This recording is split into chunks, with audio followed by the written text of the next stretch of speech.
नमस्कार मैत्रिणींनो, सगळ्यांना शुभ सकाळ. सगळ्यांना आजचा दिवस आनंदाचा जावो हीच स्वामींचरणी प्रार्थना करते आणि आजच्या या व्हिडिओला सुरुवात करूया. तर आता आहे ना गणपती जवळ येत आहेत, म्हणून आहे ना आज ही घराचे क्लिनिंग, किचनचे सगळे क्लिनिंग मी करणार आहे.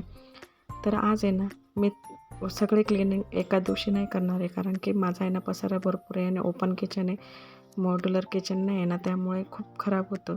त्यामुळे ना एक कोपरा मी रोज साफ करणार आहे. तर इथे ना मी आज वरची पडदी आपण जे लाफ्ट म्हणतो ना त्यावरचं आवरायला घेतलं आहे. तर त्यावरती ना सगळे माझे मोठे मोठे डबे ना, कुरडया, पापड हे सगळे आहेत.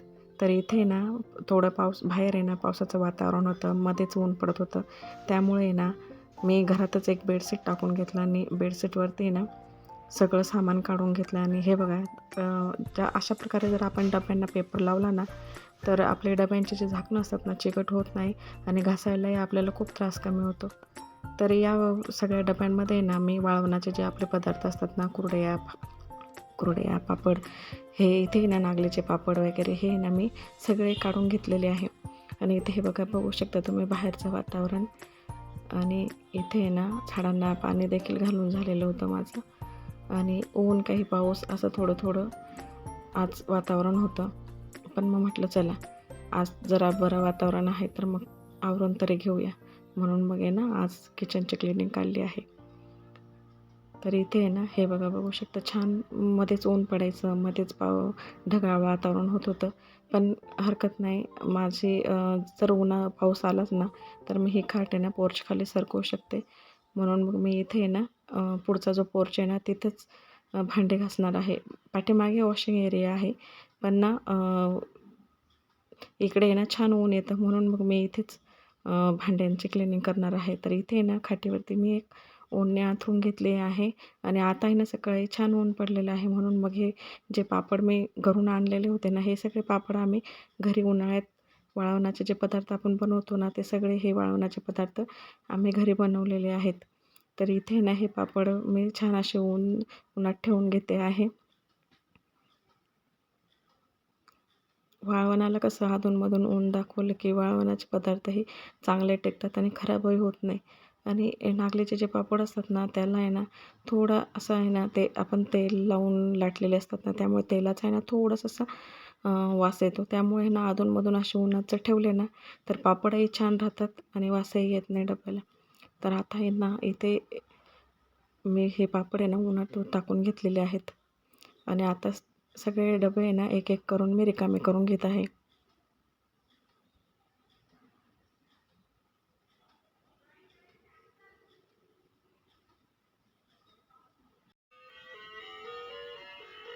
आणि इथे बघू शकता तुम्ही, इथे ह्या ज्या कुरडया बनवलेल्या आहेत आम्ही ना घरी बनवलेल्या आहेत. आणि यामध्ये ना मी थोडंसं टोमॅटो केचप आणि आपला फूड कलर असतो ना तो टाकलेला आहे. आणि खरंच खूप छान टेस्ट येते या कुरडईला. एकदा उन्हाळ्यात आहे ना नक्की अशा पद्धतीने कुरडई करून बघा. खूप छान आणि खूप टेस्टी चवीला लागते. हे बघू शकता तुम्ही, खूप छान असा कलर पण आलेला आहे आणि आंबट गोड अशी आहे ना या कुरडईला टेस्ट लागते. तर अशा पद्धतीने ना तुम्ही कुरडया नक्की करून बघा. आणि इथे आहे ना हे बघा, हे मिरची मसाले हे सुद्धा आहे ना मी अशा पद्धतीने प्लास्टिकच्या पिशवीत पॅक करून आणि मेणबत्ती असते ना आपली त्यावरती आहे ना असे चिटकवून घेतलेले आहे. आणि हे ना मी वर्षभरासाठी मसाले करून ठेवत असते. आणि असे ना एक किलोचे पिशव्या पॅक करून आणि अशा पॅक करून ठेवत असते. आणि दर महिन्याला एक पिशवी अशा पद्धतीने मी वापरात घेत असते. आणि त्याने ना काय होतं, आपलं मसाल्याचा वासही जात नाही, मसाल्याचा वासही छान असतो आणि मसालाही खराब होत नाही. आणि इथं ही लाल मिरची बघू शकता तुम्ही, कलरसुद्धा किती छान आहे. अशा पॅक करून ठेवल्या ना की आपल्या लाल मिरचीचा कलरही जसाचा तसा राहतो आणि मिरची खराबही होत नाही. हे बघा, इथे ना हे वर्षभराचे माझे मसाले आहेत. हे मी अशा पद्धतीने ना साठवून ठेवत असते एक किलोच्या पॅकेटमध्ये.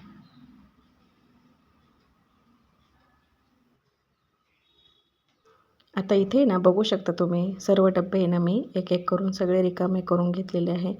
आणि त्यातलं जे सगळं सामान होतं ना ते मी ते अशा पद्धतीने ठेवून घेतलेलं आहे. आता आहे ना हे सर्व डब्बे मी एक करून आणि बाहेर ठेवून घेते घासण्यासाठी.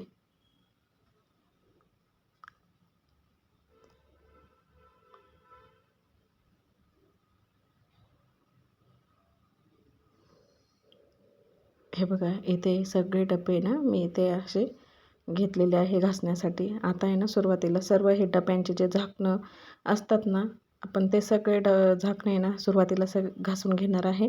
आणि इथे ना बघू शकता तुम्ही, इथे मी एक खाट टाकलेली आहे.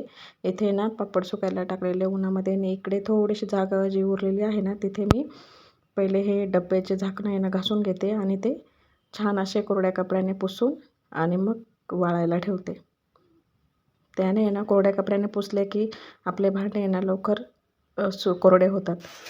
आणि आता इथे आहे ना माझे सगळे भांडे घासून झालेले होते आणि आणि इथे ना माझे मुलं देखील शाळेतून आलेले होते. आणि हा जो लहान मुलगा आहे ना माझा श्री, तो आहे ना मला कामामध्ये छान अशी मदत करत होता. आता इथे आहे ना ही जी वरची जी पडदी आहे ना ती मी आता मस्त झाडून घेतली. आणि आता हे ओल्या फडक्याने आहे ना थोडी अशी पुसून घेणार आहे. त्याने जी वरची जी धूळ वगैरे असते ना ती पण साफ होईल. तर आता इथे ना माझा मुलगा श्री मला आहे ना ओलं फडकं आहे ना बादलीमध्ये बुडवून आणि पिळून आणि अशा पद्धतीने देत होता.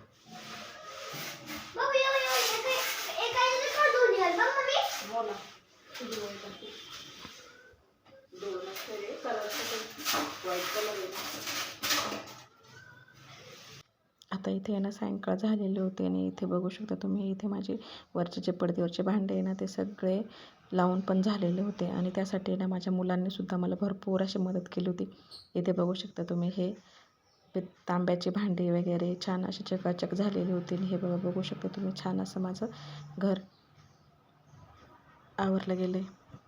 तर तुम्हाला आजची ही क्लिनिंग माझी कशी वाटली हे मला कमेंटमध्ये नक्की सांगा. आणि व्हिडिओ आवडल्यास व्हिडिओला लाईक, शेअर आणि चॅनलला सबस्क्राईब नक्की करा.